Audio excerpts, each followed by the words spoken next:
मगर यह फैसला साबित करता है कि राम जन्मभूमि पर बाबरी मस्जिद नहीं बनी थी, ये बाबरी मस्जिद ही थी जिसके नीचे कोई मंदिर नहीं था, और ये हमारी जमीन गैर मुस्लिमों को दी गई है, अखाड़े वालों को दी गई। तो अब बौद्ध धर्म के लोग भी मंदिरों के नीचे बौद्ध विहार तलाश करने लगे हैं, और उसके भी सबूत मिलेंगे कि किस किस मंदिर के नीचे बौद्ध विहार है, और बौद्ध विहार तोड़ तोड़ कर वो मंदिर बनाए गए हैं उसके भी सबूत। तो अब यही काम इस गवर्नमेंट का है कि मस्जिद तोड़ो, मंदिर तोड़ो, यहां तक कि ये देश तोड़ देंगे। अगर इस देश के लोगों ने भांग नहीं खाई है तो होश के नाखून लें। देखिए, हमारे जो इस वक्त चीफ जस्टिस ऑफ इंडिया है ना, बहुत समझदार आदमी। हम तो पिछले को भी समझते थे समझदार, मगर चंदर चूड़ के बजाय चंदर चोर साबित हुआ। ये तो अजीबो गरीब काम करके गया है ये आदमी। माचिस की तीली से पूरे हिंदुस्तान में आग लगा के चला गया। अरे भाई, जब ये वर्शिप 1991 तय कर दिया सुप्रीम कोर्ट ने कि बाबरी मस्जिद के अलावा हिंदुस्तान में किसी भी धर्म का कोई धर्म स्थल 15 अगस्त 1947 में जैसा था उसको छेड़ा नहीं जा सकता। अब बाबरी मस्जिद की भी सुन लीजिए। बाबरी मस्जिद भी राम जन्मभूमि पर नहीं बनी थी, इसका सबूत मैं नहीं, सुप्रीम कोर्ट की फुल बेंच के फैसले में लिखा हुआ है। सुप्रीम कोर्ट की फुल बेंच के फैसले में यह लिखा है कि बाबरी मस्जिद जिस जमीन पे बनी थी उसके नीचे कोई मंदिर नहीं। तो जब उसके नीचे कोई मंदिर ही नहीं तो राम मंदिर का क्या सवाल भाई। मस्जिद माना सुप्रीम कोर्ट के फैसले ने, मस्जिद के नीचे कोई मंदिर नहीं, यही फैसले में मौजूद है। तो हमारी मस्जिद ही तो हमारे गैर मुस्लिम भाइयों को दी गई है। अब राम जन्मभूमि तो वो तलाश करे कहां है। उनकी आस्था के लिए तो हमारी जमीन दे दी गई, हमारी मस्जिद दे दी गई, और हमने सुप्रीम कोर्ट के इस फैसले को भी खून का प्याला पी करके खामोशी के साथ उसके एहतराम में कबूल किया। मगर यह फैसला साबित करता है कि राम जन्मभूमि पर बाबरी मस्जिद नहीं बनी थी, ये बाबरी मस्जिद ही थी जिसके नीचे कोई मंदिर नहीं था, और ये हमारी जमीन गैर मुस्लिमों को दी गई है, अखाड़े वालों को दी गई। तो हम जो लड़ाई लड़े थे उसमें हम ये साबित तो कर गए कि ये राम जन्मभूमि नहीं है, इसके नीचे कोई मंदिर नहीं है। अब चलिए साहब, संभल में तलाश कर लेते हैं, शाहजहांपुर में तलाश कर लेते हैं। अब खोदो भाई, सारी मस्जिद खोदो यार, सैया भाई कोतवाल, अब डर काहे का, खोदिए। तो अगर मस्जिदों के नीचे मंदिर तलाश कर रहे हो तो अब बौद्ध धर्म के लोग भी मंदिरों के नीचे बौद्ध विहार तलाश करने लगे हैं, और उसके भी सबूत मिलेंगे कि किस किस मंदिर के नीचे बौद्ध विहार है, और बौद्ध विहार तोड़ तोड़ कर वो मंदिर बनाए गए हैं उसके भी सबूत। तो अब यही काम इस गवर्नमेंट का है कि मस्जिद तोड़ो, मंदिर तोड़ो, यहां तक कि ये देश तोड़ देंगे। अगर इस देश के लोगों ने भांग नहीं खाई है तो होश के नाखून लें और इन्हें पार्लियामेंट से भी बाहर निकालें। ये देश तोड़क लोग हैं, देश जोड़क लोग नहीं हैं। मुसलमान मुसलमान मुसलमान, जिस दिन मुसलमान नहीं रहेंगे उस दिन क्या करोगे। इनके बड़े खेल हैं। इन्हें पावर मिला मुसलमान के नाम पर, प्राइम मिनिस्टर बने मुसलमान के नाम पर, होम मिनिस्टर बने मुसलमान के नाम पर। एक मुसलमान का नाम ले लो, जो चाहो परमिशन हो जाए। कितना कीमती है मुसलमान, जरा सोचो तो सही। कितना ऊंचा मकाम मिलता है मुसलमान। अजय, जब मुसलमान के नाम ही से PhD हो रहे हो तो कुछ तो शर्म कर लो यार।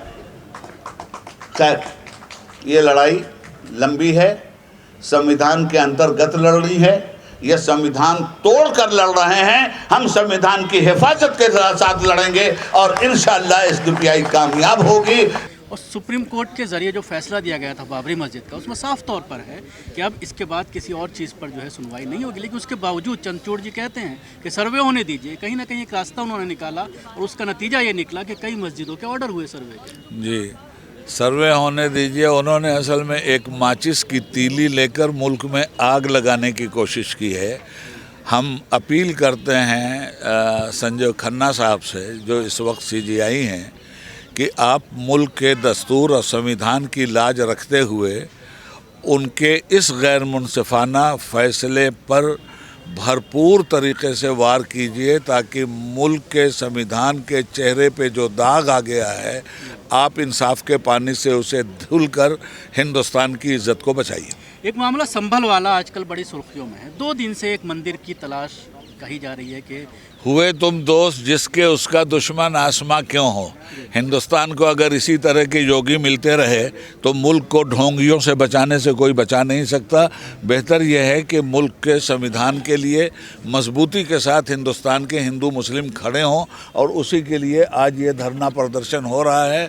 संविधान बचा रहेगा तो हिंदू मुस्लिम सबकी इज्जत बची रहेगी, और संविधान अगर नहीं बचेगा और संविधान को योगी जैसे लोग इसी तरह से तोड़ते रहेंगे तो इनके तो पेट भर जाएंगे, हिंदुस्तान कंगाल हो जाएगा। संभल वाले मामले के बाद जिस तरह का एक्शन प्रशासन का वहां सामने आ रहा है, उत्तर प्रदेश की पूरी पुलिस को आरएसएस की चड्डीधारी फौज बना दिया है योगी ने, और पुलिस कानून के पर्दे में गुंडागर्दी कर रही है, जिसके नतीजे में ये सब कुछ आप देख रहे हैं। एक आतंकवादी होते हैं खुल्लम खुल्ला, और एक आतंकवादी होते हैं कानून के पर्दे में आतंक फैलाने वाले। आतंकवादी कहते किसको हैं? जो बेकसूर लोगों को आतंकित करे वही तो आतंकवादी है। आज ये काम पुलिस कर रही है। गोली चलाई गई, साफ वीडियो सामने आए, पुलिस मुकर रही है, कह रही है आपस में गोली चली है। सरफरोशी की तमन्ना अब हमारे दिल में है, देखना है जोर कितना बाजुए कातिल में है। जितनी आज़ादी हासिल करने के लिए हिंदुओं और मुसलमानों ने कुर्बानी दी थी, उससे कहीं ज़्यादा अब आज़ादी को बचाने के लिए सबको कुर्बानी देनी पड़ेगी। हम लोग उसी सिलसिले में ये एहतजाज कर रहे हैं, और कुर्बानी की राह पे हम खड़े होंगे, संघर्ष करेंगे, आंदोलन करेंगे, और इस काले कानून को भी हटाएंगे और गोरे अंग्रेज़ों की काली औलादों को भी हटाएंगे। बहरी हुकूमत का कान खुलवाने के लिए, अंधी सरकार की आंख में इंसाफ का सुरमा लगाने के लिए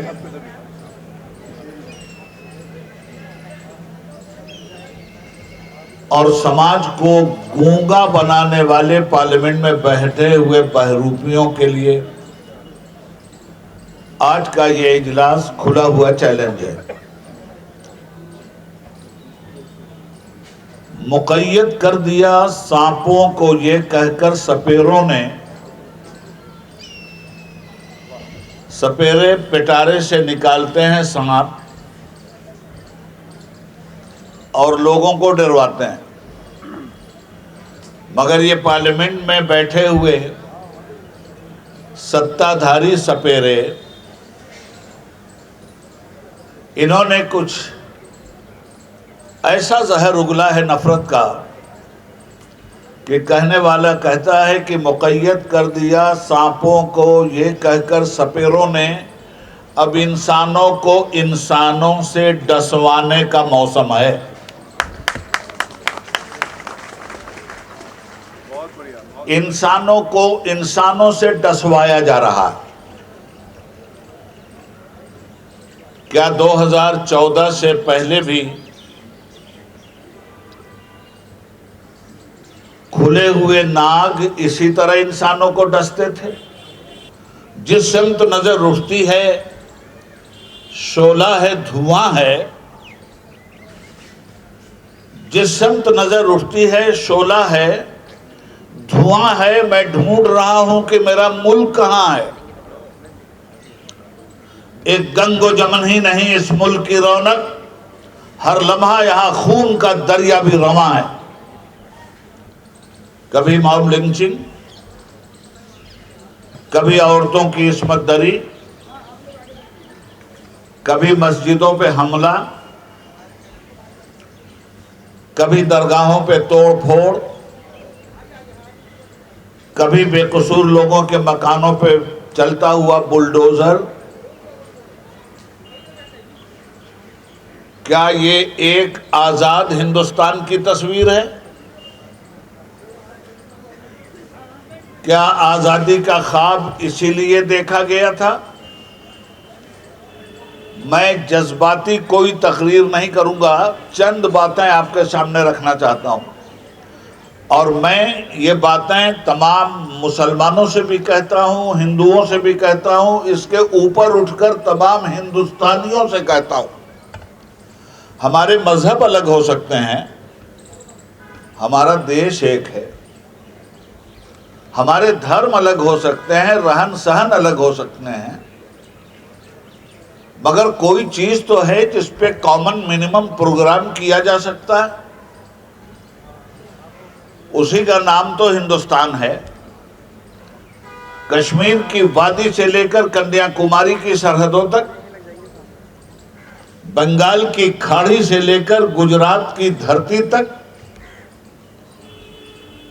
इस मुल्क में बसने वाले लोग ही तो हिंदुस्तानी हैं। हम एक हैं।